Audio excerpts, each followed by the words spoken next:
लिए बड़ी लकी जगह है गोरखपुर। मूवी में जो है वो अश्लीलता है। हिंदुस्तान में तेलुगु के बाद कोई सबसे ज्यादा देखी जाने वाली फिल्म अगर होगी तो भोजपुरी है। जी। निर्वाह करते तो आपको पैसा मिलता है।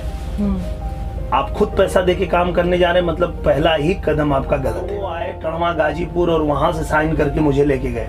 दुलही रहे बीमार, अरे दुलही रहे बीमार, निरहुआ निरहुआ निरहुआ सटल रहे।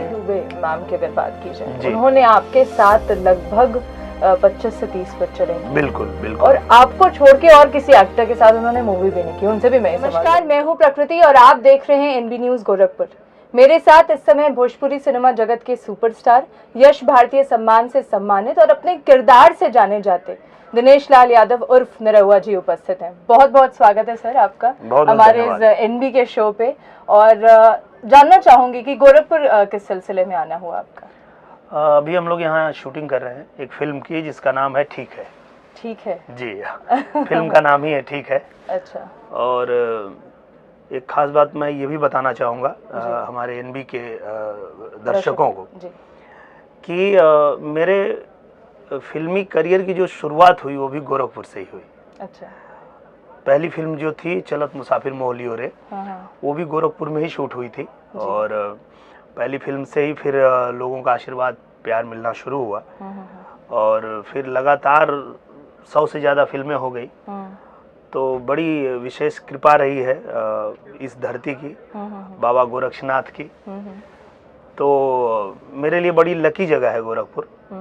और गोरखपुर से जितनी भी फिल्में आती हैं उनका डिस्ट्रीब्यूशन भी हमारी कंपनी यहीं से करती है, गोरखपुर से ही करती है। तो गोरखपुर से शुरू से ही रहा, अपना आना जाना लगा रहा। और जब फिल्मों में नहीं थे उसके पहले जब हम गायकी करते थे बिरहा, तो उस दौरान भी गोरखपुर में मेरा कार्यक्रम बहुत होता था। जी जी, मैं सवाल भी आपसे वही करने जा रही थी अभी कि एक दौर था कि सर गायकी में थे आप, बिरहा के गीत आप गाते थे और फिर आज इतने बड़े सुपरस्टार भोजपुरी सिनेमा जगत के, तो कैसे ये सफ़र आपने तय किया? मुझे लगता है ये दर्शकों का प्यार ही रहा, उनका आशीर्वाद रहा कि एक बिरहा गाने वाले लड़के को उन्होंने इतना प्यार दिया, इतना आशीर्वाद दिया कि फिल्मों में भी मौका मिला। तो मौका तो किसी को भी मिल जाता है, एक मौका तो सबको मिलता है, मुझे भी मिला। पर उसके बाद दर्शकों ने जिस तरह से मेरी फिल्मों को पसंद करना शुरू किया, जिस तरह से लोगों ने सराहना की, उसके बाद ही ये लगातार जो है फिल्में करता गया मैं। और आज भी हमारे दर्शक ही हैं जिनसे मिलने के बाद जब वो कहते हैं हमने आपकी ये फिल्म देखी बहुत अच्छा लगा, वो फिल्म देखी बहुत अच्छा लगा, तो फिर से वो ऊर्जा आ जाती है, एनर्जी आ जाती है कि बस अब इससे और अच्छा क्या करें। मैं आपका बहुत देर से इंतजार कर रही थी जब आपकी शूटिंग चल रही थी। जी। और मैंने इस बात को देखा कि लोग काफी भीड़ लगा के खड़े थे कि बस एक बार एक मुलाकात आपसे हो जाए। तो वो एक जो कलाकार होता है वही इस चीज को पैदा भी कर पाता है कि लोग फैन फॉलोइंग जो है वो अपने तरीके से ही बना पाता है कहीं ना कहीं। आपका सफर फिल्मी जगत का था सर, फिर आपका पॉलिटिक्स में भी इंटरेस्ट हुआ, आप आजमगढ़ से चुनाव भी वहाँ से उठे थे आप सर, इसके बारे में ज़रा कुछ बताइए। पर मैं यही कहना चाहूँगा कि अगर ये कहा जाए कि पॉलिटिक्स में इंटरेस्ट हुआ तो मेरा कभी नहीं था। अच्छा। पॉलिटिक्स में इंटरेस्ट कभी नहीं था मेरा। हाँ, पर ये था कि मैं हमेशा से अपनी जिम्मेदारियाँ समझता हूँ कि मैं कलाकार हूँ, मैं एक गायक हूँ, ये सब कुछ बाद में है। सबसे पहले मैं एक भारतीय हूँ, इस देश का एक जिम्मेदार नागरिक हूँ। और मुझे लगता है कि इस देश के भले के लिए मुझे कहीं भी किसी भी फील्ड में अगर उतरना पड़े तो मुझे उतरना चाहिए। ये मेरे आत्मा की आवाज़ है। और कहीं ना कहीं उस वक्त भी यही हुआ था। मैं तो अपनी फिल्मों में व्यस्त था, अपनी लगातार फिल्में कर रहा था। उस दौरान पूरा देश चाहता था कि श्री नरेंद्र मोदी जी फिर से इस देश के प्रधानमंत्री बने, और बने भी। पर हमारे उत्तर प्रदेश में ऐसा चल रहा था कि महागठबंधन बना के उनको रोकने की साजिश चल रही थी। और मुझे लगता है कि उत्तर प्रदेश का जो चुनाव था, वो जो यहाँ की सीटें थी वो काफ़ी प्रभावित कर सकती थी। तो मुझे लगा कि मेरी जो भी पहचान है, मुझे जितने भी लोग प्यार करते हैं, कम से कम उन लोगों के लिए मैं नरेंद्र मोदी जी के समर्थन में खड़ा हो जाऊं। तो मतलब इस वजह से आप बता, तो मैंने सीधा सीधा जो है उनके समर्थन के लिए कि मैं मोदी जी के साथ दौरान आपका एक मैं इंटरव्यू भी देख रही थी और आपका जब आप उस समय आजमगढ़ से चुनाव पे उठे थे सर, उस समय वहाँ पे आपने बोला था कि मुझे कोई हरा नहीं पाएगा, और काफी मतलब उसके बारे में काफी रूमर्स भी फैले थे। हाँ, वो क्या था कि देखिए, अब किसी भी बात को अगर तोड़ मरोड़ दिया जाए, पूरी बात अगर न की जाए, जी जी, तो वो गलत साबित करना आसान है उसको। जी जी जी, बात यही चल रही थी कि पूरा देश चाहता है कि नरेंद्र मोदी जी प्रधानमंत्री बने, और नरेंद्र मोदी जी को इसलिए चाहता है पूरा देश क्योंकि उन्होंने जो काम किया है, जनता के लिए काम किया है, जो हमारे देश के लिए काम किया, उसके लिए लोग चाहते हैं। तो अगर मैं उनके साथ खड़ा हूं और हम सब चाहते हैं कि वो प्रधानमंत्री बने, जब पूरा देश चाहता है तो मैं कैसे हार जाऊंगा। अगर मेरी इच्छा ये होती कि वो प्रधानमंत्री बने या ना बने, मैं जीत जाऊं। मतलब आपका चुनाव लड़ने का एकमात्र पर्पस ये था कि मैं सपोर्ट में हूँ, मैं सपोर्ट में हूँ, और मैं भारतीय जनता पार्टी के सपोर्ट में हूँ, मैं प्रधानमंत्री जी के सपोर्ट में हूँ, और उनके सपोर्ट में पूरा देश है। तो हार हो ही नहीं सकती है। आपको क्यों ही पॉलिटिकल मुद्दे पर डिस्टर्ब किया जाए, आपसे जो सवाल करना था वो मैंने कर लिया। मुझे ये आपसे जानना था कि जिस तरीके से बाकी सिनेमा जगत आज की डेट में आगे बढ़ रहा है सर, चाहे वो बॉलीवुड की बात हुई, चाहे आप जितने भी सिनेमा जगत की बात की जाए, क्यों भोजपुरी आज भी कहीं ना कहीं सर पीछे रह जाता है। लोग यूपी बिहार के जो बच्चे हैं जाना चाहते हैं, लेकिन चाहे वल्गैरिटी की वजह से कह लीजिए, एक डर सबके मन में रहता है कि भोजपुरी सिनेमा जगत में हम कैसे जाएं। तो ये आपसे मैं पूछना चाहती हूँ कि वो हाईलाइट क्यों हमें भोजपुरी सिनेमा जगत में नहीं मिल। ये आपने बहुत सही सवाल किया जी, क्योंकि इस सवाल का जवाब मैंने कई बार दिया है और मैं फिर से बताना चाहता हूँ कि जिन लोगों को ये मिसकंसेप्शन है कि भोजपुरी में जो है वो अश्लीलता है, वो लोग कहीं ना कहीं भोजपुरी के एल्बम को और फिल्मों को अलग नहीं कर पाते हैं। उनको लगता है जो एल्बम है वही फिल्में है, पर ऐसा बिल्कुल नहीं है। जो हमारी फिल्में बनती है उसके लिए भारत सरकार का सेंसर बोर्ड है, जहां हम अपनी फिल्मों में एक गाली तक नहीं दे सकते, वो भी काट देगा सेंसर बोर्ड। तो जो फिल्में बनती है वो सेंसर बोर्ड पास करता है, उसके बाद ही वो चाहे टीवी पे दिखाई जाए या थिएटर्स में दिखाई जाए, तो वहाँ इस तरह की कोई चीजें नहीं होती है। हाँ, जो बच्चे एल्बम गाते हैं गांव गांव में, उनको किसी सेंसर बोर्ड की आवश्यकता नहीं है। उनको जो इच्छा होती है वो गाते हैं, उनको जो मन में आता है वो गाते हैं, वो बनाते हैं, और वो यूट्यूब पे सीधे सीधे डाल देते हैं। तो लोगों को लगता है अच्छा यही भोजपुरी है, पर ऐसा नहीं है। और जहां तक बात रही पूरे देश के भाषाओं की, तो मैं आपको ये जानकारी देता हूं, अपने दर्शकों को भी जानकारी देता हूं कि आप लोग एक बार अगर आज के समय में, जो कि डिजिटल का दौर आ चुका है, आज लॉकडाउन की वजह से देख रहे हैं कि सारे सिनेमा घर बंद हैं, तो फिल्में डिजिटल पे ही देखी जा रही है।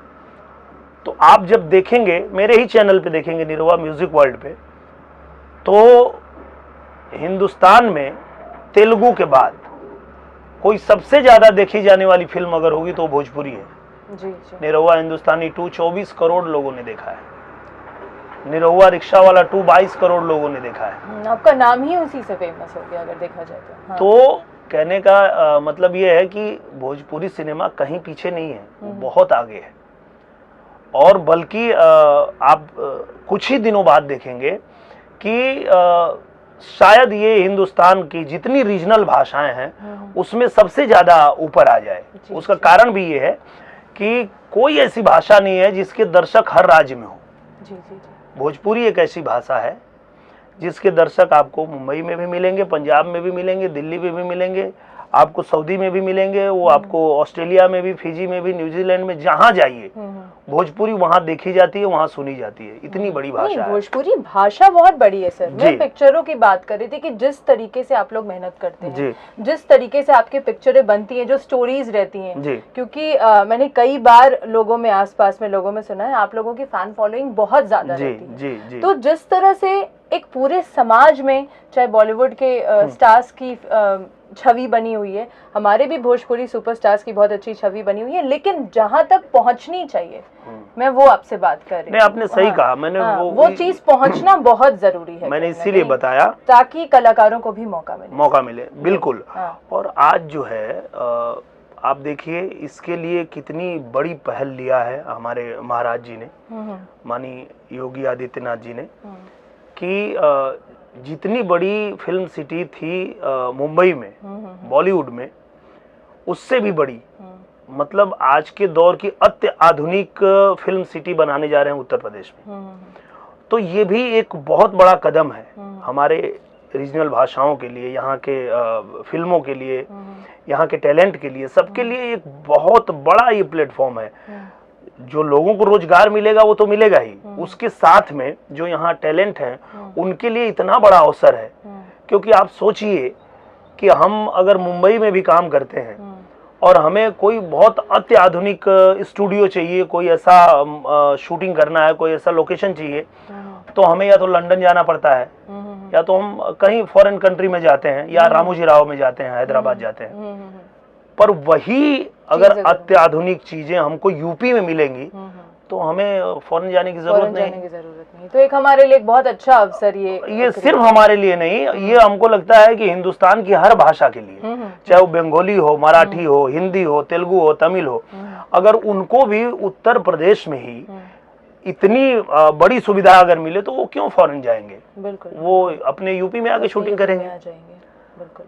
आगे का आपका क्या आपने सोचा, कभी आपने बॉलीवुड ट्राई किया सर? बॉलीवुड में मैं कई स्क्रिप्ट पे काम चल रहा है। जैसे एक फिल्म है, वो हम लोग बहुत जल्दी करने वाले हैं संजय मिश्रा जी के साथ। अच्छा। हाँ, उसके निखिल राज जी वो डायरेक्टर हैं और उस पे काम चल रहा है। तो मुझे लगता है कि सबसे पहले जो हिंदी में मेरी फिल्म आएगी वो यही आएगी जो मैं बता रहा हूँ, जो संजय मिश्रा जी के साथ में।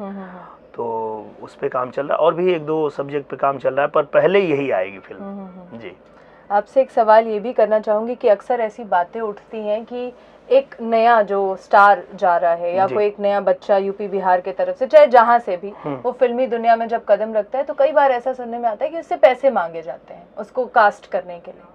इस बात में कितनी सच्चाई है, ताकि हमारे आप ये भी जानने सर बहुत टैलेंट है गोरखपुर में, यूपी बिहार में बहुत टैलेंट मुझे पता है। तो बच्चे जाएं अगर शहर से निकले, खासतौर में अगर मैं अपनी ही बात करूं आपसे, तो भटके मत, उनको रास्ता बहुत क्लियर हो कि किस तरीके से उनको जाना चाहिए। इस बारे में ना एकदम बिल्कुल मैं बताना चाहूंगा अपने दर्शकों को कि बहुत सिंपल सी बात है कि आप कहीं काम करते तो आपको पैसा मिलता है। आप खुद पैसा देके काम करने जा रहे हैं, मतलब पहला ही कदम आपका गलत है। आपने पहला स्टेप ही गलत उठा लिया कि आप पैसा दे के काम कर रहे हैं, मतलब आपके अंदर क्षमता नहीं है। आप भूल जाओ कि आप किसी योग्य बनोगे, क्योंकि आपके अंदर अगर क्षमता है, आपके अंदर हुनर है। आपको ये भी बताऊं कि मैं मुंबई नहीं गया था, मुंबई आई थी टणवा गाजीपुर में मुझे ढूंढते हुए। ये बात आप लोग को शायद पता होगी, 100% पता होगी।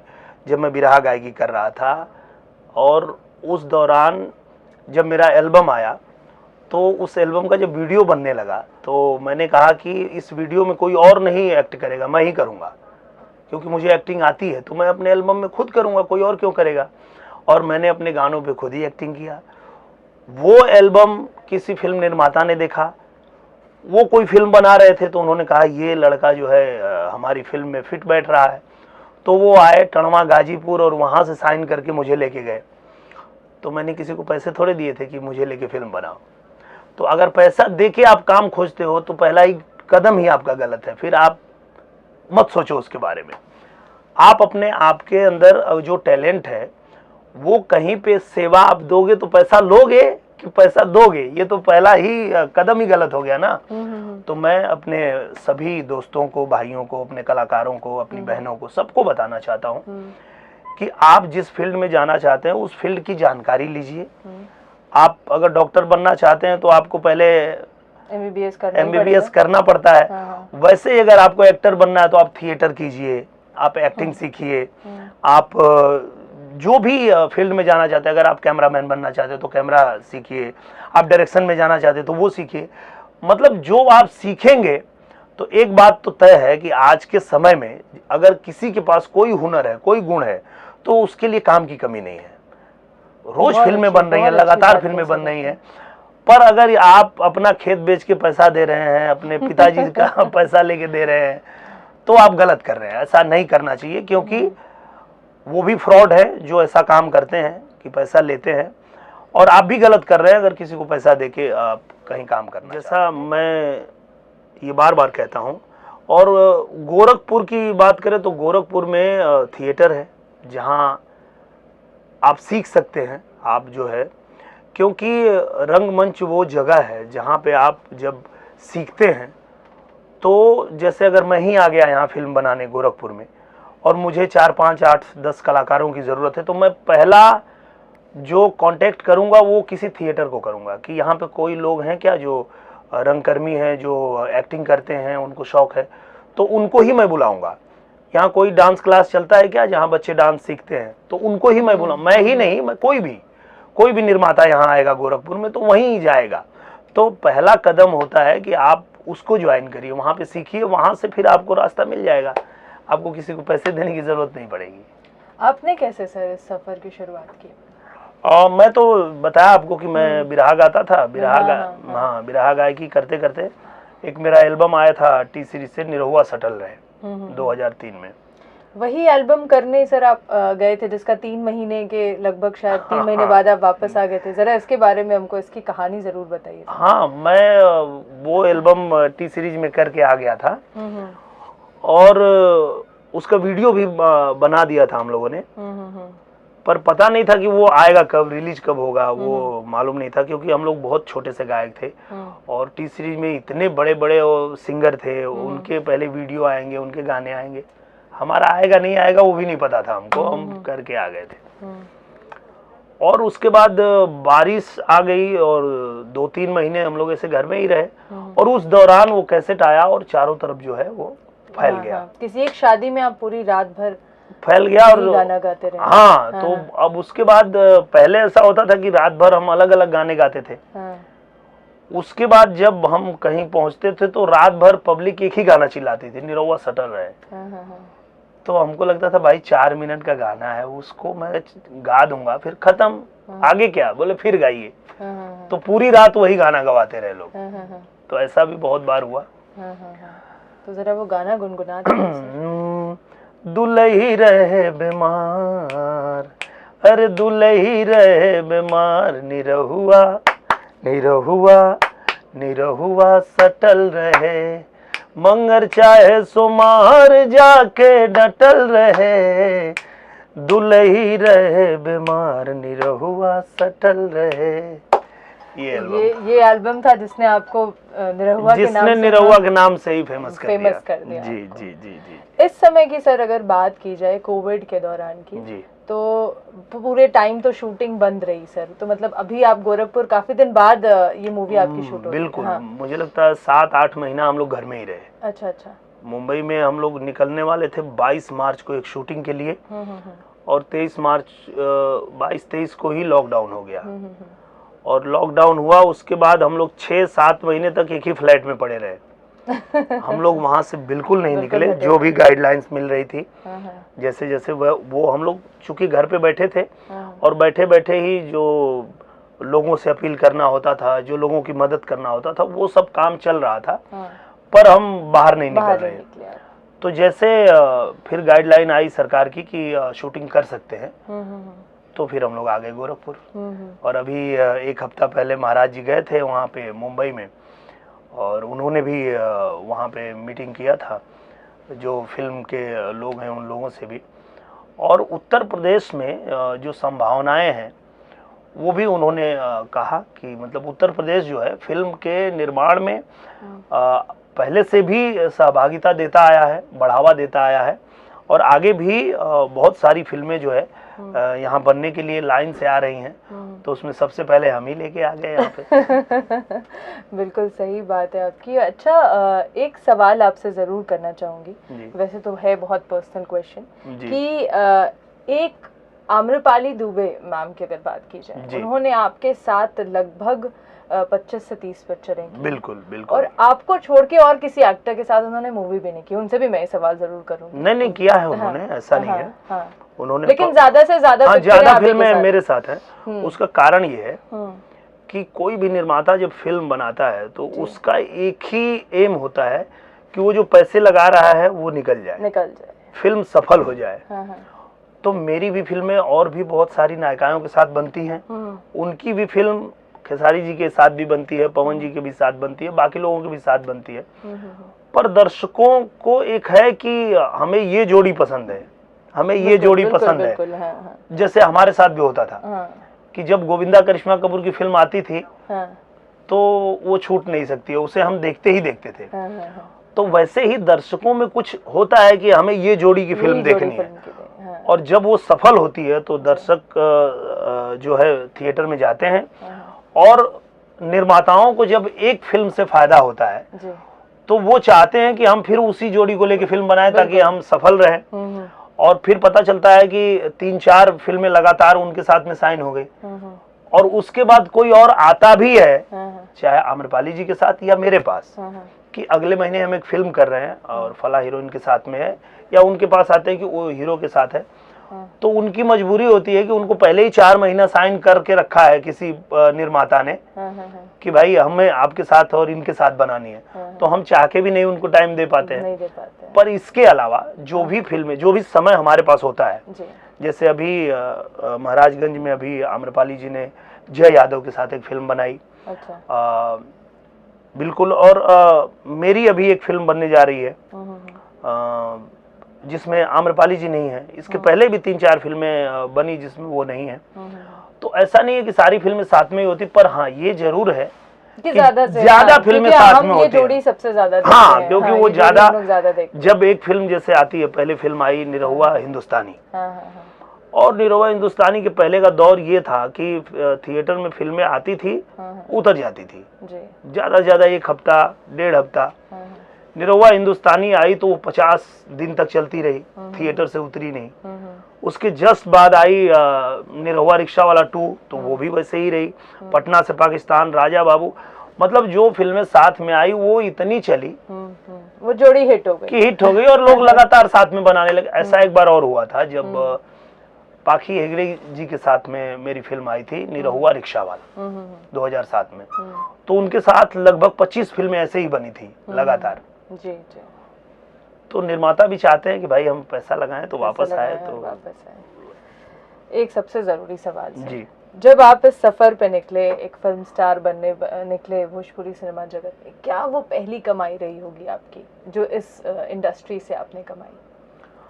मैं पहली ही फिल्म जो मैंने साइन किया था यहीं गोरखपुर में ही साइन किया था, और पहली फिल्म के लिए मुझे 5 लाख रुपए मिले थे। अरे बाप। हाँ, और वो भी 2005 में।